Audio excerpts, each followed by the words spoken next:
Hi friends, ಹೇಗಿದ್ದೀರಾ? Welcome to Knowledge for Life in Kannada channel. Instagram, FB ಹಾಗೂ comment ಅಲ್ಲಿ subconscious mind ಬಗ್ಗೆ video ಮಾಡಿ ಅಂತ ತುಂಬಾ ಜನ ಕೇಳಿದ್ದಾರೆ. ಅವರಿಗೋಸ್ಕರನೇ ಈ ವಿಡಿಯೋನ ಮಾಡಲಾಗಿದೆ.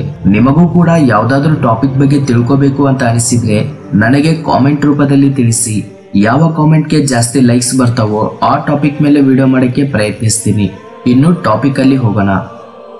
ನಮ್ಮ ಹೃದಯಕ್ಕೆ ತುಂಬಾ ಇಷ್ಟವಾದವರಿಗೋಸ್ಕರ ಏನಾದ್ರೂ ಕೆಲಸ ಮಾಡ್ತಿರುವಾಗ ನಾವು ಕಾಮನ್ ಆಗಿರೋ ಶಕ್ತಿಗಿಂತ ಹೆಚ್ಚಿನ ಶಕ್ತಿಯಿಂದ, ಹೆಚ್ಚಿನ ಏಕಾಗ್ರತೆಯಿಂದ ಮಾಡ್ತಿರ್ತೀವಿ. ಅದರಲ್ಲಿ ಎಷ್ಟು ರಿಸ್ಕ್ ಇದ್ರೂ ಸರಿ, ಮತ್ತಷ್ಟು ಒಂದು ಹೆಜ್ಜೆ ಮುಂದಕ್ಕೆ ಹೋಗಿ ಕೂಡ ಆ ಸಮಸ್ಯೆಯನ್ನ ಸಾಧಿಸೋದಕ್ಕೆ ಪ್ರಯತ್ನಿಸ್ತಿರ್ತೀವಿ. ನಿಮಗೆ ಗೊತ್ತಾ, ನಮ್ಮ ಮೆದುಳು ಆಪತ್ಕಾಲದಲ್ಲಿ ಮಾಮೂಲಿ ಸಮಯಕ್ಕಿಂತ 10 ಪಟ್ಟು ಅಧಿಕ ಶಕ್ತಿಯಿಂದ ಕೆಲಸ ಮಾಡುತ್ತೆ. ಅಲ್ಲಿಯವರೆಗೂ ನಾವು ಕಂಡು ಕೇಳರಿಯದ ಕೆಲಸಗಳನ್ನ ಆ ಶಕ್ತಿಯ ಸಹಾಯದಿಂದ ಮಾಡ್ತಿರ್ತೀವಿ. ನಮ್ಮಲ್ಲಿ ನಿಗೂಢವಾಗಿ ಅಡಗಿ ಕೂತಿರುವ ಆ ಶಕ್ತಿಯ ಹೆಸರೇ ಸಬ್ಕಾನ್ಸಿಯಸ್ ಮೈಂಡ್, ಹ್ಯೂಮನ್ ಬ್ರೈನ್. ಈ ಶಕ್ತಿಯ ಬಗ್ಗೆ ಸೈಂಟಿಸ್ಟ್ಗಳು ಇಲ್ಲಿಯವರೆಗೂ ಕೂಡ ಒಂದು ಅಂಜನಕ್ಕೆ ಬರೋಕಾಗ್ತಿಲ್ಲ. ಈ ಭೂಮಿ ಮೇಲೆ ಏನಾದ್ರೂ ಅತಿ ಶಕ್ತಿಯುತವಾದುದು ಇದೆ ಅಂದ್ರೆ ಅದು ನಮ್ಮ ಮೆದುಳೆ. ಇದು ಯಾರು ಒಪ್ಪಿಕೊಂಡ್ರು ಒಪ್ಪದೇ ಇದ್ರು ಅಕ್ಷರಶಃ ಸತ್ಯ. ಇವಾಗ ನಾವು ಅನುಭವಿಸುತ್ತಿರುವ ಹಾಗೂ ಉಪಯೋಗಿಸುತ್ತಿರುವ ಪ್ರತಿ ವಸ್ತುವು ಕೂಡ ನಮ್ಮ ಬ್ರೈನ್ ಅಲ್ಲೇ ಹುಟ್ಟಿ ಬಂದ ಆಲೋಚನೆಗಳಿಂದಾನೆ. ಈ ರೀತಿಯ ಆಲೋಚನೆಗಳು ನಿಜವಾಗ್ಲೂ ನಮಗೆ ಬರ್ತಿದಾವ, ಇಲ್ಲಾಂದ್ರೆ ಗ್ರಹಾಂತರ ವಾಸಿಗಳಿಂದ ಸೃಷ್ಟಿಸಲಾಗ್ತಿದೆಯಾ? ಅಸಲಿಗೆ ಮಾನವ ಜನ್ಮ ಅನ್ನೋದು ಗ್ರಹಾಂತರ ವಾಸಿಗಳು ಸೃಷ್ಟಿಸಿದ ಅದ್ಭುತ ಸೃಷ್ಟಿನ ಅಂತ $1 ಮಿಲಿಯನ್ ಕ್ವಶನ್ ಆಗಿ ಉಳಿದು ಹೋದ ಪ್ರಶ್ನೆ. ಒಬ್ಬ ವ್ಯಕ್ತಿ ಸಾಧಾರಣ ಸಮಯದಲ್ಲಿ ಸಣ್ಣ ಗಿಡವನ್ನು ಹತ್ತಕ್ಕೂ ಕೂಡ ಭಯ ಪಡ್ತಾನೆ. ಆದ್ರೆ ಆಪತ್ಕಾಲದಲ್ಲಿ ತನ್ನ ಪ್ರಾಣವನ್ನ ಕಾಪಾಡಿಕೊಳ್ಳೋಕೆ ಮುಂದೆ ಗಿಡ ಬಿಟ್ಟು ಬೇರೆ ಮಾರ್ಗ ಇಲ್ಲದಿದ್ದಾಗ ಪ್ರಾಣ ಭಯದಿಂದ ಆ ಗಿಡವನ್ನ ತುಂಬಾ ಸುಲಭವಾಗಿ ಹತ್ತುತ್ತಾನೆ. ಇಲ್ಲಿ 2 ಸಂದರ್ಭದಲ್ಲಿ ಇದ್ದದ್ದು ಸಾಧಾರಣ ಮನುಷ್ಯನೇ. ಯಾವಾಗ ಕಾನ್ಸಿಯಸ್ ಮೈಂಡ್ ನನ್ನಿಂದ ಆಗಲ್ಲ ಅಂತ ಕೈ ಕೊಡುತ್ತೋ ಆವಾಗ ಸಬ್ಕಾನ್ಸಿಯಸ್ ಮೈಂಡ್ ರಂಗದಲ್ಲಿ ಇಳಿಯುತ್ತೆ. ಆ ಸಮಯದಲ್ಲಿ ನಾವು ಇಲ್ಲಿಯವರೆಗೂ ಕಂಡು ಕೇಳರಿಯದ ಕೆಲಸಗಳನ್ನ ಮಾಡ್ತಿರ್ತೀವಿ. ಆ ಸಮಯದಲ್ಲಿ ಈ ಕೆಲಸಗಳನ್ನ ಮಾಡ್ತಿರೋದು ನಾನೇನಾ ಅನ್ನೋ ಸಣ್ಣ ಡೌಟ್ ನಿಮಗೆ ಬಂದ್ರೂ ಬರಬಹುದು. ಕೆಲವರು ತಮ್ಮ ಬ್ರೈನ್ ನ ಉಪಯೋಗಿಸಿ ಭವಿಷ್ಯತ್ತನ್ನ ನೋಡಿದ್ರೆ, ಇನ್ನೂ ಕೆಲವರು ಗತಕಾಲವನ್ನ, ಅವರ ಪೂರ್ವ ಜನ್ಮಗಳನ್ನು ನೋಡ್ತಿರ್ತಾರೆ. ಈ ರೀತಿಯ ಸನ್ನಿವೇಶಗಳು ನಿರಂತರ ನಮ್ಮ ಭಾರತದಲ್ಲಿ ಕೇಳ್ತಾನೆ ಇರ್ತೀವಿ. ಪ್ರತಿದಿನ ಕೂಡ ನಮ್ಮ ಮೆದುಳು ಇನ್ನರ್ ವಾಯ್ಸ್ ರೂಪದಲ್ಲಿ ನಾವು ಮಾಡಬೇಕಾಗಿರುವ, ನಾವು ಮಾಡಬಾರದ, ಭವಿಷ್ಯತ್ತಿನಲ್ಲಿ ನಮಗೆ ನಡೆಯುವ ಆಪತ್ತುಗಳು, ಪ್ರಮಾದಗಳನ್ನು ಒಬ್ಬ ಮಿತ್ರನ ರೀತಿ ಎಚ್ಚರಿಸ್ತಾನೆ ಇರುತ್ತೆ. ಆದ್ರೆ ನಾವೇ ಆ ಸಿಗ್ನಲ್ಸ್ ನ ನೋಡ್ತಿರಲ್ಲ. ಈ ದಿನ ಪ್ರಪಂಚವನ್ನೇ ನಡೆಸ್ತಿರುವ ಪ್ರತಿ ದೊಡ್ಡ ವ್ಯಕ್ತಿಗಳು ಅವರ ಇನ್ನರ್ ವಾಯ್ಸ್ ಪ್ರಕಾರನೇ ನಡ್ಕೋತಾರೆ. ಸ್ವಾಮಿ ವಿವೇಕಾನಂದರು ಹೇಳಿದ ವಿಧಾನವಾಗಿನೇ ಪ್ರಪಂಚದಲ್ಲಿ ಅತಿ ಶಕ್ತಿಯುತವಾದ ಗುರುವು ನಮ್ಮಲ್ಲಿನೇ ಇದ್ದಾನೆ. ಆ ಗುರುವು ನಮ್ಮನ್ನ ನಿರಂತರ ಉನ್ನತ ಶಿಖರಗಳಿಗೆ ಸೇರಿಸ್ಬೇಕಂತ ಪ್ರಯತ್ನಿಸ್ತಾನೆ ಇರ್ತಾನೆ. ಆದ್ರೆ ನಾವೇ ಆ ಶಕ್ತಿಯನ್ನು ಗ್ರಹಿಸದೆ ಹೋಗ್ತಿರ್ತೀವಿ. ನಾವು ಒಂದೇ ಸಾರಿ 4 ಕೆಲಸಗಳನ್ನ ಮಾಡ್ಬೇಕಂದ್ರೆ ಎಷ್ಟೋ ಒತ್ತಡಕ್ಕೆ ಗುರಿಯಾಗ್ತಿರ್ತೀವಿ.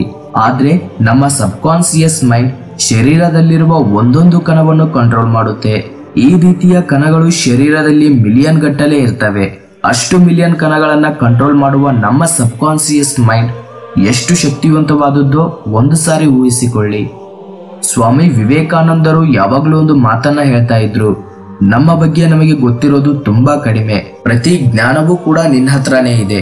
ಪ್ರತಿ ಮಾನವನು ಅನಂತ ಶಕ್ತಿವಂತನು, ಧನವಂತನು, ವಿದ್ಯಾವಂತನು ಹಾಗೂ ಜ್ಞಾನವಂತನು ಆಗೋದಕ್ಕೆ ಬೇಕಾಗಿರುವ ಪ್ರತಿ ಜ್ಞಾನವೂ ಕೂಡ ನಿನ್ನ ಮೆದುಳಿನಲ್ಲಿ ನಿಗೂಢವಾಗಿ ಅಡಗಿ ಕೂತಿದ್ದಾವೆ. ನೀನು ಮಾಡಬೇಕಾಗಿರೋದು ಒಂದೊಂದು ಶಕ್ತಿಯನ್ನ ಹೊರಗೆ ತೆಗೆಯೋದು ಮಾತ್ರನೇ. ನಮಗೆ ಪ್ರಶಾಂತವಾಗಿರುವಾಗ ಬರುವ ಆಲೋಚನೆಗಳು ಟೆನ್ಷನ್ಗೆ ಗುರಿಯಾದಾಗ ಬರೋದಿಲ್ಲ. ಒಂದು ಅಲ್ಲೋಲ ಕಲ್ಲೋಲವಾದ ನೀರಿನಲ್ಲಿ ಬಂಗಾರದ ನಾಣ್ಯಗಳು ಕೂಡ ಕಾಣಿಸೋದಿಲ್ಲ. ಅದೇ ನೀರು ಪ್ರಶಾಂತವಾಗಿ ಯಾವ ಅಲೆಗೂ ಅಲ್ಲಾಡದೆ ಸುಮ್ಮಿದ್ರೆ ನೀರಿನಲ್ಲಿರುವ ಪ್ರತಿ ವಸ್ತುವು, ಒಂದೊಂದು ವಸ್ತುವು ಸ್ಪಷ್ಟವಾಗಿ ಕಾಣಿಸ್ತವೆ. ಅದೇ ವಿಧಾನವಾಗಿ ನಮ್ಮ ಮೈಂಡ್ ಅಲ್ಲೋಲ ಕಲ್ಲೋಲ ಇರುವ ಸಮಯದಲ್ಲಿ ನಮ್ಮ ಶಕ್ತಿಗಳನ್ನ ನಾವು ಗ್ರಹಿಸೋಕಾಗಲ್ಲ. ನಿನ್ನಲ್ಲಿರುವ ಆ ಶಕ್ತಿಗಳನ್ನ ಕೇವಲ ಪ್ರಶಾಂತವಾದ ಮನಸ್ಸಿನಿಂದ ಒಂದೊಂದು ಶಕ್ತಿಯನ್ನ ಹೊರಗೆ ತೆಗೆಯುವ ಪ್ರಯತ್ನ ಮಾಡಬೇಕು. ನಿನ್ನೊಳಗೆ ನೀನು ಹೋಗಿ ನನ್ನ ಶಕ್ತಿಗಳೇನು, ಅಸಲಿಗೆ ನನ್ನ ಬಲಗಳು ಏನು ಹಾಗೂ ನನ್ನ ಪ್ಯಾಷನ್ ಏನು ಅಂತ ಹುಡುಕುವ ಪ್ರಯತ್ನ ಮಾಡಬೇಕು. ಆವಾಗ ನೀನು ಉನ್ನತ ಸ್ಥಾನಕ್ಕೆ ಬೆಳಿತೀಯ.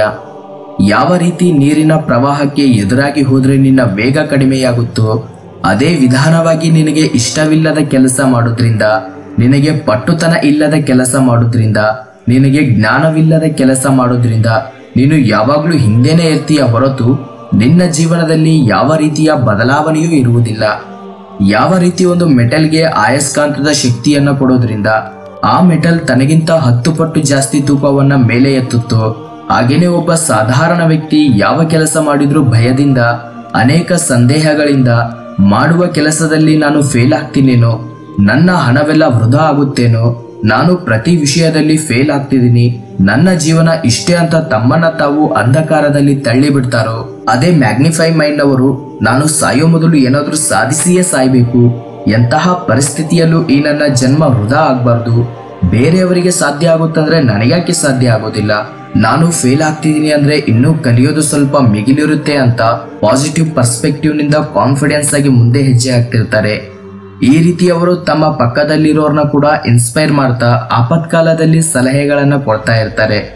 ನೀವು ಸಬ್ಕಾನ್ಸಿಯಸ್ ಮೈಂಡ್ ನ ಉಪಯೋಗಿಸಿ ಧನವಂತರಾಗಿ, ಆರೋಗ್ಯವಂತರಾಗಿ, ಜ್ಞಾನವಂತರಾಗಿ ಬದಲಾಗಬಹುದು. ನೀವು ಆ ಶಕ್ತಿಯನ್ನ ಹೊರಗಿನಿಂದ ಸಂಪಾದಿಸುವ ಅವಶ್ಯಕತೆ ಇಲ್ಲ. ಆ ಶಕ್ತಿ ನಿಮ್ಮೊಳಗೆ ಇದೆ. ನೀವು ಮಾಡಬೇಕಾಗಿರೋದು ಕೇವಲ ಆ ಶಕ್ತಿಯ ಬಗ್ಗೆ ಸಂಪೂರ್ಣ ನಂಬಿಕೆ ಇಟ್ಟು ಆ ಶಕ್ತಿಯ ಜೊತೆ ಇಂಟ್ರಾಕ್ಟ್ ಆಗೋದನ್ನ ಅಭ್ಯಾಸ ಮಾಡ್ಕೋಬೇಕು. ನಮ್ಮ ಮೈಂಡ್ ನ 2 ಭಾಗವಾಗಿ ವಿಭಜನೆ ಮಾಡಬಹುದು. ಒಂದು ಕಾನ್ಸಿಯಸ್ ಮೈಂಡ್, 2 ಸಬ್ ಕಾನ್ಸಿಯಸ್ ಮೈಂಡ್. ನಾವು ಏನನ್ನ ಆಲೋಚಿಸ್ತಿದೀವೋ, ನೋಡ್ತಿದೀವೋ, ಕೇಳ್ತಿದೀವೋ, ಅನಾಲಿಸಿಸ್ ಮಾಡ್ತಿದೀವೋ, ಇವೆಲ್ಲವೂ ಕೂಡ ಕಾನ್ಸಿಯಸ್ ಮೈಂಡ್ ಕೆಳಗೆ ಬರ್ತವೆ. ನಮ್ಮ ಅಭ್ಯಾಸಗಳಾಗ್ಲಿ, ನಂಬಿಕೆಗಳಾಗ್ಲಿ, ನಮ್ಮ ಮೈಂಡ್ ನಲ್ಲಿರುವ ಜ್ಞಾಪಕಗಳಾಗ್ಲಿ, ನಮ್ಮ ಫೀಲಿಂಗ್ಸ್ಗಳಾಗ್ಲಿ, ನಮ್ಮ ಶರೀರದಲ್ಲಿ ಆಗುವ ಬದಲಾವಣೆ, ಭವಿಷ್ಯತ್ತಿನಲ್ಲಿ ನಡೆಯುವ ಆಪತ್ತುಗಳಿಗೆ ಮೊದಲೇನೆ ಎಚ್ಚರಿಸುವುದು, ಭೂತಕಾಲದಲ್ಲಿ ನಡೆದ ಪೂರ್ವಜನ್ಮ ಜ್ಞಾಪಕಗಳನ್ನ ನೆನಪು ಮಾಡ್ಕೊಳ್ಳೋದು, ಇವೆಲ್ಲವೂ ಕೂಡ ಸಬ್ ಕಾನ್ಸಿಯಸ್ ಮೈಂಡ್ ಕೆಳಗೆ ಬರ್ತವೆ. ನಿಮ್ಗೆ ಗೊತ್ತಾ, ನಮ್ಮ ಕಾನ್ಸಿಯಸ್ ಮೈಂಡ್ ಅನ್ನೋದು ನಮ್ಮ ಸಬ್ ಕಾನ್ಸಿಯಸ್ ಮೈಂಡ್ ಅಲ್ಲಿ ಕೇವಲ 10% ಮಾತ್ರನೇ. ಆ 10% ಅಲ್ಲೂ ಕೂಡ ನಾವು ಉಪಯೋಗಿಸೋದು ಕೇವಲ 1% ಮಾತ್ರನೇ. ಯಾರು ಸಬ್ ಕಾನ್ಸಿಯಸ್ ಮೈಂಡ್ ನ ವಿನಿಯೋಗಿಸೋದಕ್ಕೆ ಪ್ರಯತ್ನಿಸ್ತಾರೋ, ಸಬ್ ಕಾನ್ಸಿಯಸ್ ಮೈಂಡ್ ನ ಕೆಲಸ ಮಾಡೋ ರೀತಿಯನ್ನ ಅರ್ಥ ಮಾಡ್ಕೋತಾರೋ, ಅವರು ಚರಿತ್ರೆಯಲ್ಲಿ ಸೇರಿರದ ಮುದ್ರೆಯನ್ನ ಹಾಕ್ತಾರೆ. ಈ ದಿನ ಅಂತವರೇ ಪ್ರಪಂಚವನ್ನ ಆಳ್ತಿದ್ದಾರೆ. ಹಾಗಿದ್ರೆ ಈ ಸಬ್ ಕಾನ್ಸಿಯಸ್ ಮೈಂಡ್ ನ ಯಾವ ವಿಧಾನವಾಗಿ ಯೂಸ್ ಮಾಡ್ಬೇಕಂತ ನಿಮಗೆ ಡೌಟ್ ಬರಬಹುದು. ಯಾವಾಗ ನಾವು ಪ್ರತಿ ಕೆಲಸಕ್ಕೆ ಕಾನ್ಸಿಯಸ್ ಮೈಂಡ್ ನ ಯೂಸ್ ಮಾಡೋದನ್ನ ನಿಲ್ಲಿಸ್ತೀವೋ, ಆ ಟೈಮ್ ನಲ್ಲಿ ಸಬ್ ಕಾನ್ಸಿಯಸ್ ಮೈಂಡ್ ಆಕ್ಟಿವ್ ಆಗಿ ಕೆಲಸ ಮಾಡೋಕೆ ಸ್ಟಾರ್ಟ್ ಮಾಡುತ್ತೆ. ಆದ್ದರಿಂದ ನೀವು ಮಲಗುವಾಗ ನಾವು ಯೂಸ್ ಮಾಡುವ ಕಾನ್ಸಿಯಸ್ ಮೈಂಡ್ ನ ಪರಿಧಿ ಸ್ವಲ್ಪ ಸ್ವಲ್ಪವಾಗಿ ಕಡಿಮೆಯಾಗುತ್ತೆ. ಅದೇ ಸಮಯದಲ್ಲಿ ಅನ್ಕಾನ್ಸಿಯಸ್ ಮೈಂಡ್ ನ ಶಕ್ತಿ ಜಾಸ್ತಿ ಆಗ್ತಾ ಇರುತ್ತೆ. ಸರಿಯಾದ ಈ ಟೈಮ್ ನಲ್ಲೇನೆ, ಅಂದ್ರೆ ನಾವು ಮಲಗೋ ಸಮಯದಲ್ಲೇನೆ, ನಾನು ಈ ಭೂಮಿ ಮೇಲೆ ಅದ್ಭುತ ಕಾರ್ಯಗಳನ್ನ ಸಾಧಿಸೋದಕ್ಕೆ ಬಂದಿದ್ದೀನಿ, ನಾನು ನನ್ನ ಲಕ್ಷ್ಯವನ್ನ ಸಾಧಿಸೋದ್ರಲ್ಲಿ ವಿಫಲವಾಗ್ತಿದ್ದೀನಿ, ಆದ್ರೆ ನನ್ನ ಶಕ್ತಿಗಳ ಮೇಲೆ ನನಗೆ ಅಪಾರವಾದ ನಂಬಿಕೆ ಇದೆ. ಆ ಶಕ್ತಿಗಳೇ ಯಾವುದೋ ಒಂದು ದಿನ ನನ್ನ ಉನ್ನತ ಸ್ಥಾನದಲ್ಲಿ ನಿಲ್ಲಿಸ್ತವೆ. ನನ್ನಲ್ಲಿರುವ ಶಕ್ತಿಗಳೇ ನನಗೆ ಅದ್ಭುತವಾದ ಜೀವನವನ್ನ ಕಟ್ಟಿಕೊಡ್ತವೆ. ನನ್ನಲ್ಲಿರುವ ಶಕ್ತಿಗಳೇ ಈ ಲೋಕವು ನನ್ನ ಗುರುತಿಸುವ ರೀತಿ ಮಾಡ್ತವೆ. ನನ್ನ ವಿಜಯ ಹತ್ತಿರದಲ್ಲೇ ಇದೆ. ನನ್ನ ವಿಜಯದ ಜಾಡನ್ನು ನಾನು ಸ್ವಲ್ಪ ಸ್ವಲ್ಪವಾಗಿನೇ ಅನುಭೂತಿ ಹೊಂದಿದ್ದೀನಿ ಅಂತ ಪದೇ ಪದೇ ದಿನಾಲು ಮಲಗುವ ಮುನ್ನ ಅನ್ಕೊಳ್ತಾ ಮಲ್ಕೊಳ್ಳಿ. ಕೆಲವು ದಿನಗಳಲ್ಲೇ ನಿಮ್ಮಲ್ಲಿ ಹೊಸ ಶಕ್ತಿಗಳು ಕೆಲಸ ಮಾಡೋದನ್ನ ನೀವೇ ಗಮನಿಸ್ತೀರಾ. ಸೊ ಇದು ಫ್ರೆಂಡ್ಸ್ ಇವತ್ತಿನ ಹೊಸ ವಿಡಿಯೋ. ಮತ್ತೊಂದಿನ ಹೊಸ ಟಾಪಿಕ್ ಜೊತೆಗೆ ನಿಮ್ಮ ಮುಂದೆ ಬರ್ತೀನಿ, ನಿಮ್ಮ ಸಹೋದರ. ಈ ವಿಡಿಯೋ ಇಷ್ಟ ಆಗಿದ್ರೆ ಲೈಕ್ ಮಾಡಿ, ಶೇರ್ ಮಾಡಿ, ಕಾಮೆಂಟ್ ಮಾಡಿ. ಈ ರೀತಿಯ ಇನ್ನೂ ಹಲವು ಪಾಸಿಟಿವ್ ವಿಡಿಯೋಗಳಿಗಾಗಿ ನಮ್ಮ Knowledge for Life in Kannada YouTube ಚಾನಲ್ಗೆ ಸಬ್ಸ್ಕ್ರೈಬ್ ಮಾಡಿ. Thank you for watching this video. ಜೈ ಹಿಂದ್.